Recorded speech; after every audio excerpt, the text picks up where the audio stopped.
Hey, what's up, Plus Ultra fam? It's me, Plus Ultraman, and today we are back with part 6 of What If Goku Joined Raditz. And as always, a quick recap.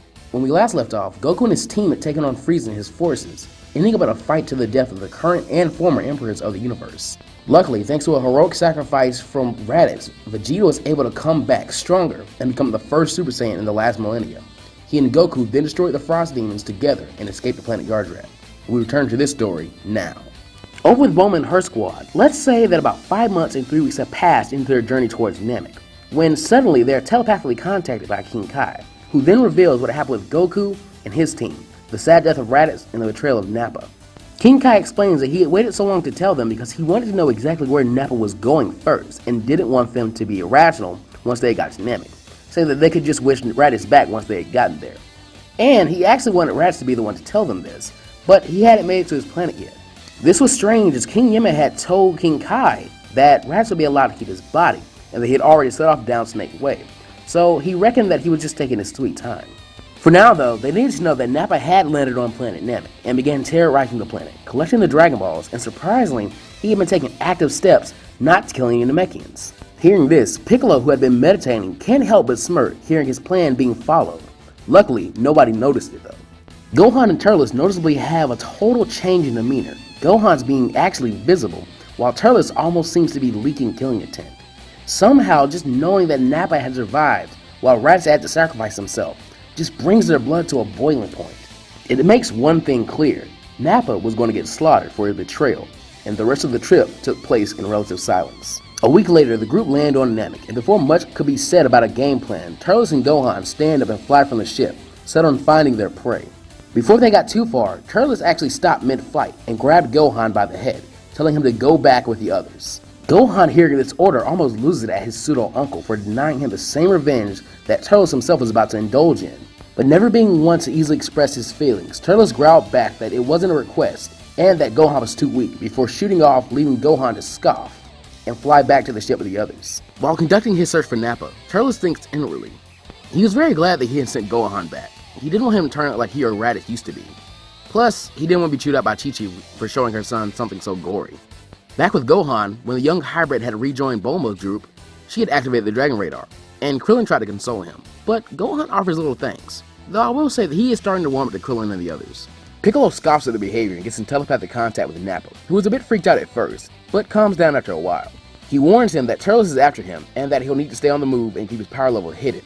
He also warns that the Earthlings have a device that can sense the Dragon Balls, so he needs to hide them somewhere so he can move undetected.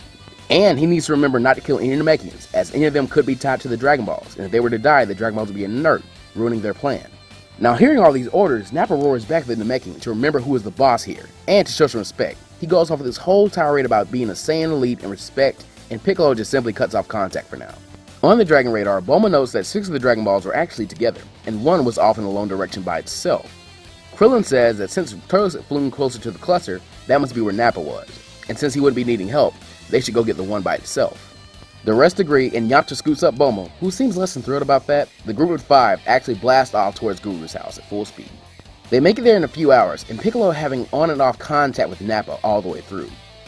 Nappa reveals that he had buried the balls and been on the move ever since, leading Turles on a wild goose chase. Once there, they find a few Namekians, not the 100 or so that King Kai had told them about, but maybe a good 12 or so. They all look frightened and huddle inside the house, as Bulma begins to speak for the group, in some of the Namekian that Mr. Popo had taught her. She says that they come in peace, and after hearing that these intruders meant no harm, one voice called out over the others to her, and said that she was the weakest of the strangers, and to come in. To her credit, Bulma actually bravely does so without much of a thought, not really seeing the danger in a situation like this. A few minutes later, the same voice calls out saying that everyone but the evil Namekian could come inside. They enter while Piccolo growls, and Guru begins to explain more about the situation. The conversation is halted about 5 minutes later though, when a massive power assault is approaching, and the group wonders if it were Nappa, before sensing that the king was much too pure-hearted to be him. Their answer is given when they hear a voice outside, yelling about how such an evil Namekian even existed, and why he was here. Guru then yells out in the classic, "No!" and calls him inside, telling him to ignore the impure one and say hello to their guest. This Namekian walks in and respectfully asks the Grand Elder to please refer to him as Gas, as he was neither Nail or the 3 Namekian warriors that had fused to take on Nappa. Guru then expresses that he was still unhappy with that choice and informs him that the visitors had already planned on getting rid of this menace, and in return would be allowed to use the Dragon Balls. Gas then begins to look over the Earthlings and asking his own questions, and after a while, the other Namekians in the home begin to relax and conversate, still steering clear of Piccolo outside though.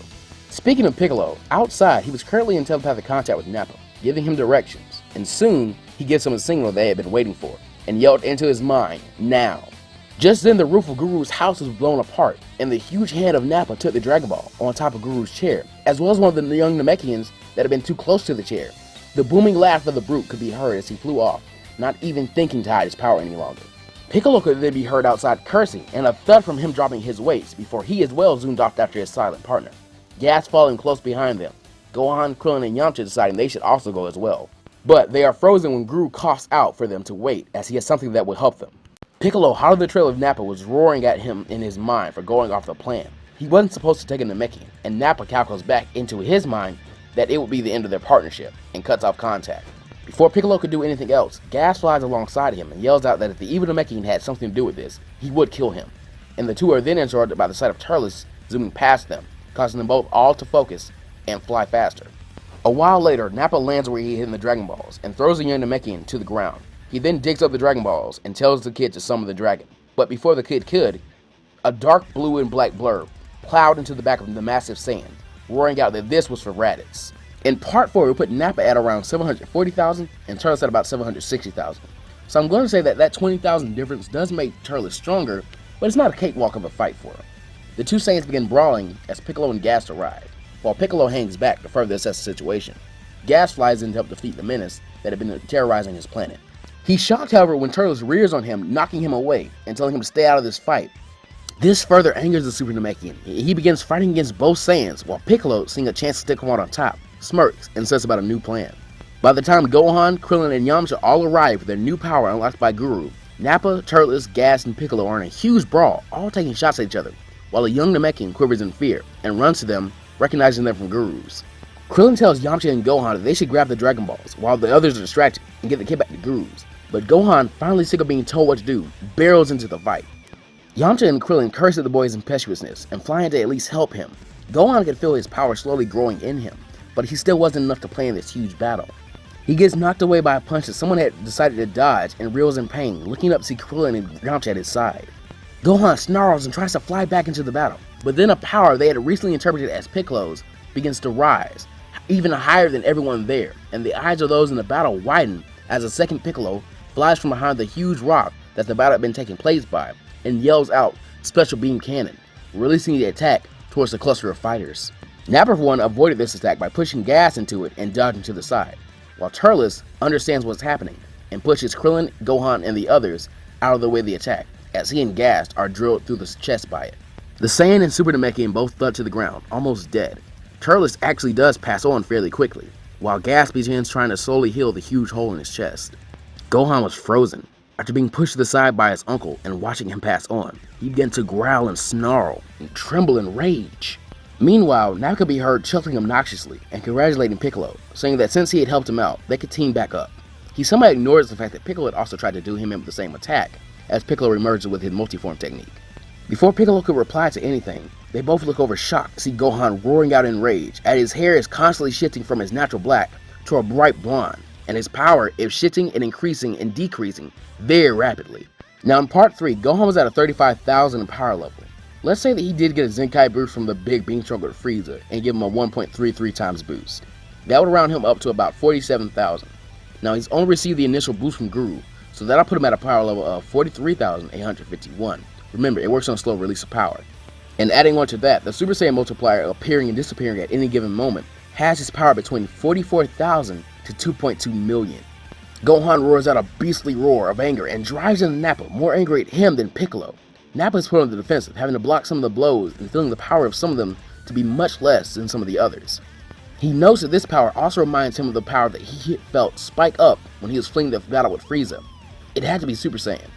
After having one of his arms almost broken from blocking one of the kid's punches, Nappa finally sees his hair fade to black and aims a hard punch right into his opponent's neck, making a loud crack ring out.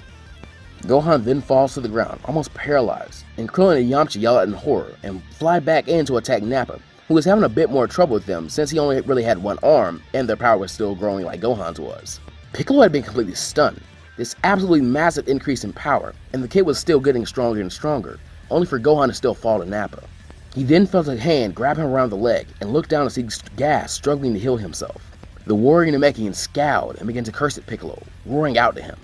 Gas reveals that he could not allow a Namekian as evil as Piccolo to persist in this world, and that he would activate a truly forbidden technique, forced Namekian assimilation. Piccolo was taken aback and still in reeling of shock in this. Gas explains that with the fusion of 4 pure-hearted warrior Namekians, they would dilute his evil and allow them to defeat Nappa. Piccolo completely rejects this and tries to get away, but Gas did not introduce this as a suggestion, and is able to force the fusion to take place, attempting to make himself the host. Nappa and the humans stopped their skirmish, looking over in horror as a bright light appeared around Piccolo, and his power skyrocketed. Now Gas was about 14.77 times stronger than Nail, and because this fusion is very rough and not consensual between the two parties, and they're all fighting for control of good and evil, the power is kind of struggling and shifting a bit. So I'm only going to award Piccolo a boost of 15 times right now. That puts Piccolo at 9.6 million. His power could increase the more control he gets over this fusion though. The amazing power of this new being shocked everyone. What scared them the most was the familiarity in this power, and a smirk that only Piccolo could muster, before he pointed at Nappa, and the large Saiyan exploded. Piccolo then chuckled that was for turning on him, and laughs harder at the fact that Gas' plan had backfired on him. He hysterically begins to cheer about his newfound power, feeling a hive of a plan coming together, even if it had been derailed a bit.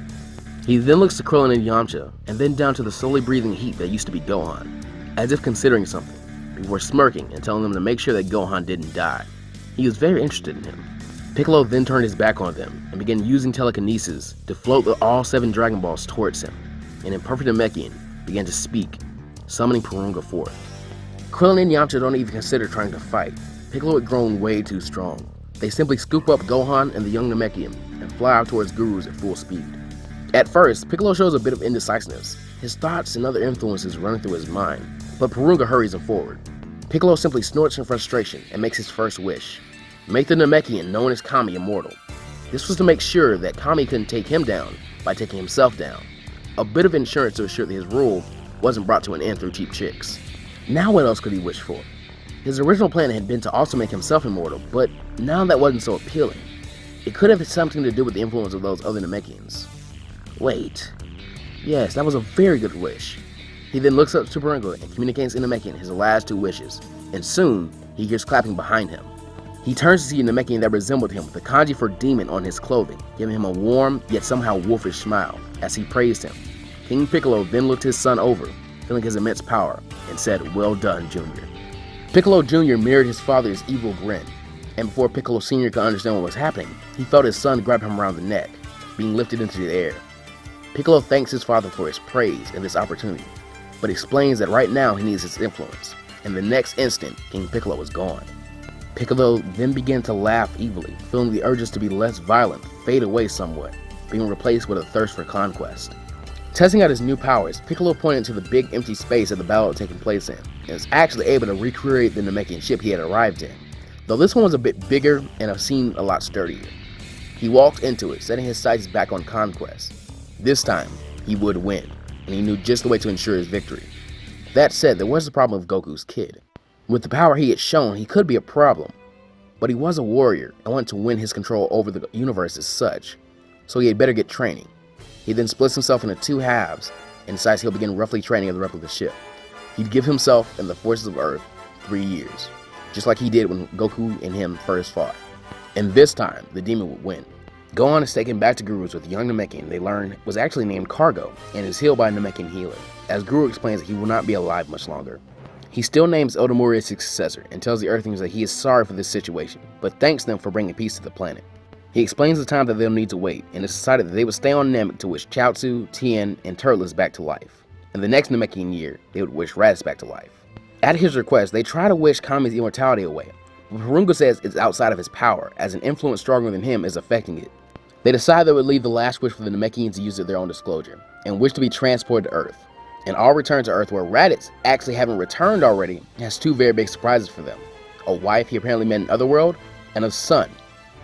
3 if you count the kid in the purple jacket, but that plus Ultra Fam is where we'll be leaving this timeline off for now. I'll be elaborating more about Raditz and his family situation in later parts, but I have a question for y'all that I would like to discuss in the comments. Would absorbing King Piccolo make Piccolo any stronger? And if so, by how much? I don't think it should be a huge number, as since Piccolo's link with Kami was transferred to Piccolo Jr., they can't be too much more of Piccolo's power or essence, whatever that kind of carries over through, still left in King Piccolo. But I just want to hear what you guys' opinion on it is before I said it. Thank you guys so much for letting me have my creative vision with this timeline, and as always, go beyond plus ultra. We'll see you next time. Be sure to like, comment, and subscribe for more, and thanks for watching.